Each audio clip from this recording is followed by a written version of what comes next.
Une petite pause et dans un instant, vous retrouvez Julie Hamet pour Julie jusqu'à minuit. Et oui, une première. Bonsoir Julie. Bonsoir à tous. Ce soir, effectivement, on est en direct et ensemble jusqu'à minuit. La bande, pour commencer l'année, m'accompagnait Christophe Barbier, Perico Légas, Sébastien Wild et Florence Rouas. On fera le point sur cette vigilance rouge en cours dans le Pas-de-Calais et la crainte de l'embrasement au Proche-Orient. C'est dans quelques minutes. À tout de suite Julie. Bonne soirée à tous.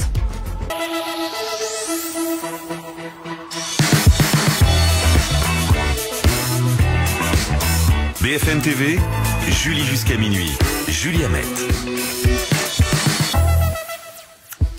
Bonsoir à tous, très heureuse de vous retrouver. On est ensemble et en direct jusqu'à minuit. Bonsoir à tous les quatre. Très bonne année. Bonsoir. Comment ça va en ce 2 janvier? À côté de vous, ça va toujours très bien. Pourvu Voilà. Que ça dure. Je sens que cette collaboration va bien se passer. Bonsoir à vous, Perico Légas, journaliste à Marianne et chroniqueur sur RMC. Bonsoir à vous, Christophe Barbier. J'ai le plaisir de commencer l'année à vos côtés avec Sébastien Wild, entrepreneur. Bonsoir à vous, Sébastien, avec Florence Rouas, avocate pénaliste. Bonsoir à vous. Qu'est-ce que je peux vous souhaiter pour ce début d'année 2024? Eh ben d'aller jusqu'à minuit 10. Allez, un petit rab. Est-ce qu'on est sûr qu'on veut ça? Bon, allez, on regarde tout de suite le menu. Et on va donc commencer par cette nouvelle vigilance rouge dans le Pas-de-Calais. La lassitude, l'inquiétude des habitants. Le phénomène se répète quelques semaines seulement après les intempéries du mois de novembre. Nous avons procédé pour la seule journée d'aujourd'hui à près de 50 évacuations, des évacuations préventives. Et nous allons bien sûr continuer à nous mobiliser. On parlera aussi de la crainte de l'embrasement dans le Pas-de-Calais et la lassitude. La première fois qu'Israël frappe la capitale libanaise, sa cible c'est le numéro 2 du Hamas. Il a été tué dans la frappe. Quelle réponse du Liban? L'ONU a lancé un appel ce soir. En raison de l'escalade des tensions et de la fragilité de la situation dans la région, nous appelons toutes les parties à la plus grande retenue. Enfin, à 23h30, la bande prend le pouvoir et il y a cette vidéo, Christophe Barbier, qui fait polémique, le porte-parole de Renaissance qui utilise l'intelligence artificielle à des fins politiques. Il fait parler Marine Le Pen en russe. Pour vous, c'est pas inquiétant ça? Qu'est-ce que ça veut dire ça? Ça veut rien dire. C'est du russe de ma composition. Non mais c'est une manière de nous alerter sur tout ce qu'on peut faire avec l'IA de bien et de mauvais. Et on en parlera à 23h30. C'est parti.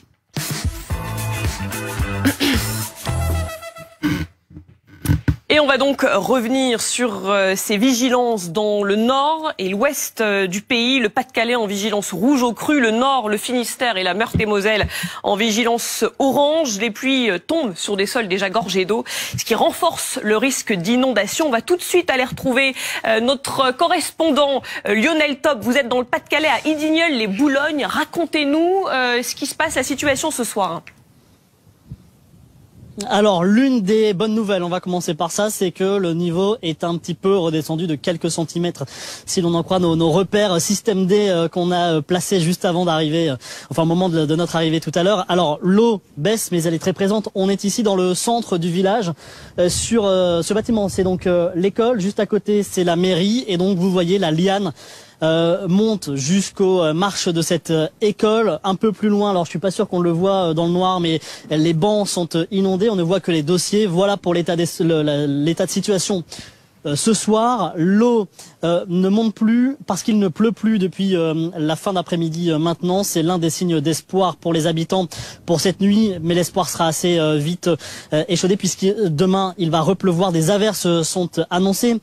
On est ici sur la Liane, donc du côté de Boulogne-sur-Mer, qui est en alerte orange. Un peu plus au nord du département du Pas-de-Calais, du côté de Saint-Omer, c'est l'AA qui elle est en vigilance rouge. On attend des niveaux records comme au mois de novembre. Ici, a priori, ça ne devrait pas atteindre ces records. Et pour répondre à l'urgence et apporter son soutien, le gouvernement est mobilisé. Gérald Darmanin a annoncé 120 pompiers supplémentaires ici dans le Pas-de-Calais pour participer aux opérations de pompage. Et Emmanuel Macron a pris son téléphone pour contacter les maires de Blandec et de Saint-Omer pour apporter lui aussi son soutien. Merci beaucoup Lionel Top. On va en parler aussi avec Christophe Persan qui nous a rejoint. Vous êtes chef du service météo et climat de BFM TV. On a entendu, Lionel le disait, l'eau ne monte pas parce qu'il ne pleut plus. Quelle est la situation ce soir? Ça va se stabiliser donc?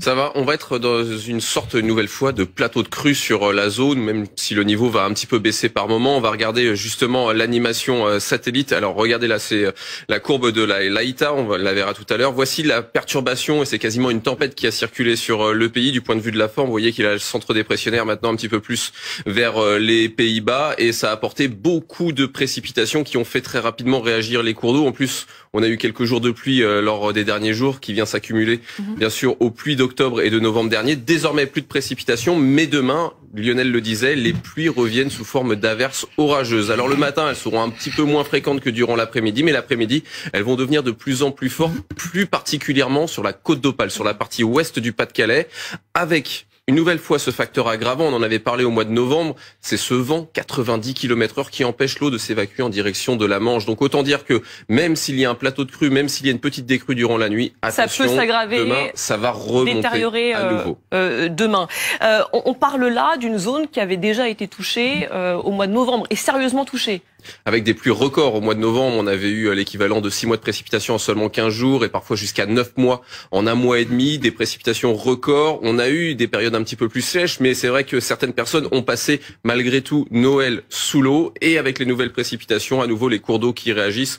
Il faut bien comprendre que l'ensemble de la moitié nord a actuellement des sols complètement gorgés d'eau. On le voit, désormais la Meurthe-et-Moselle réagit avec la partie nord du département. Les cours d'eau débordent également. Meurthe-et-Moselle en vigilance orange. Orange pour la partie vraiment nord. On a également le Finistère qui a réagi. Bref, la Loire-Atlantique également, des inondations du côté de Nantes sur le périphérique en raison des fortes pluies. Bref, partout sur la moitié nord, dès qu'on a maintenant des précipitations un petit peu plus intenses que la normale, les cours d'eau réagissent très rapidement et ça crée des inondations. On le disait donc, vigilance rouge dans le Pas-de-Calais, le département du Nord en vigilance orange, tout comme vous l'avez évoqué, la Meurthe-et-Moselle et le Finistère, où on va aller tout de suite retrouver notre correspondant Pierre Barbin à Quimperlé. On le voit effectivement, les inondations sont présentes chez vous également. Oui, il y a beaucoup d'eau. On est ici dans le centre-ville de Quimperlé, et c'est vrai que depuis le début de la matinée, eh bien la rivière, la Laïta, est sortie de son lit. On le voit sur ces images. Alors il fait nuit, c'est un petit peu difficile de vous montrer, mais c'est vrai qu'on voit bien que la rivière est sortie de son lit. Son niveau actuellement aussi entre 3,60 m et 3,70 m.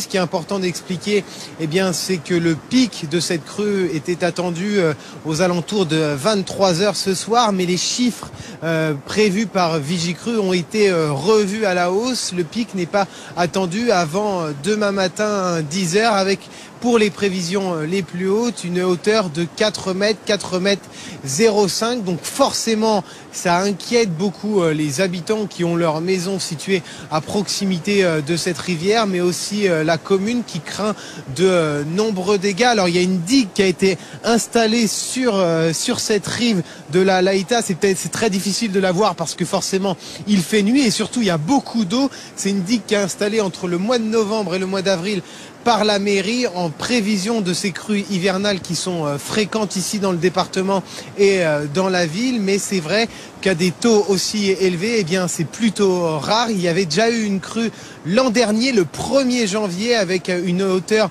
de 4,20 m pour la Laïta. Ça avait fait des dégâts importants pour des bars qui sont situés vraiment à proximité de cette rivière qui avait dû fermer plusieurs mois. En tout cas, ces crues, ce sont le fruit de précipitations qui se sont accumulées ces dernières heures et ces derniers jours ici dans le département du Finistère. Ici, il a plu près de 70 mm de pluie ici, rien qu'à Quimperlé. Donc forcément, les crues sont importantes. Vous le voyez sur ces images, et ça va continuer. Je vous le disais, le pic est attendu à 10 h demain matin. Merci beaucoup Pierre Barbin. Le pic attendu demain matin. Donc là encore, c'est pas terminé. L'eau, on va continuer à monter. L'eau va monter. vraisemblablement, on devrait atteindre les 4 mètres puisqu'on est déjà à des niveaux supérieurs que les prévisions que l'on avait en milieu d'après-midi. Donc le niveau va monter cette nuit du côté de Quimperlé pour avoir un pic, voire un plateau de crue entre 6h et midi demain et par la suite une décrue.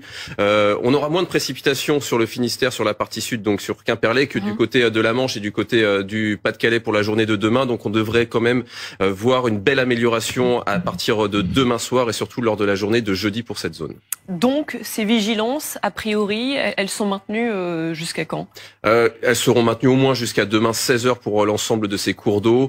La vigilance rouge certainement encore pour la journée entière de demain sur le Pas-de-Calais parce que on a les précipitations de demain après-midi qui vont faire réagir les cours d'eau, qui vont bloquer la décrue, qui vont encore réagir très certainement lors de la journée de jeudi. Nouvelle dégradation attendue également pour cette journée de jeudi, principalement en soirée pour le Pas-de-Calais et là aussi ça pourrait ralentir cette décrue.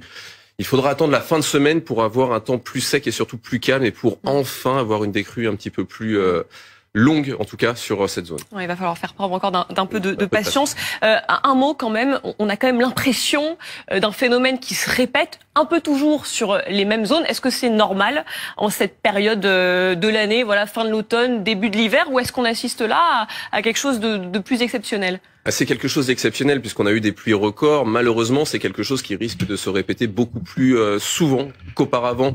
On parlait souvent de crues centennales. Est-ce que ces crues centennales, ce sont désormais des crues que l'on va rencontrer tous les 20 ans? Le réchauffement climatique, ça ne veut pas forcément dire plus de pluie, mais ça veut souvent dire plus de pluie d'un seul coup. Et là, on l'a très bien vu. Donc des phénomènes plus violents. Donc des phénomènes plus violents et souvent des sécheresses plus longues et parfois des inondations qui vont arriver donc juste après les sécheresses, des sols très secs. Là aussi, c'est un facteur aggravant pour les inondations. Et puis on est en plein hiver, on a le vent qui reste un facteur aggravant. On a eu des rafales à plus de 128 km/h par exemple pour Boulogne-sur-Mer durant cette journée. Ça empêche l'eau de s'évacuer, ça aggrave ces inondations. 4 départements en vigilance, 1 en vigilance rouge, le Pas-de-Calais, 3 en vigilance orange pour crues, des précipitations sur des sols déjà saturés. On parlera de l'évolution de ces intempéries dans quelques instants. On marque une très courte pause. Vous restez avec nous, à tout de suite.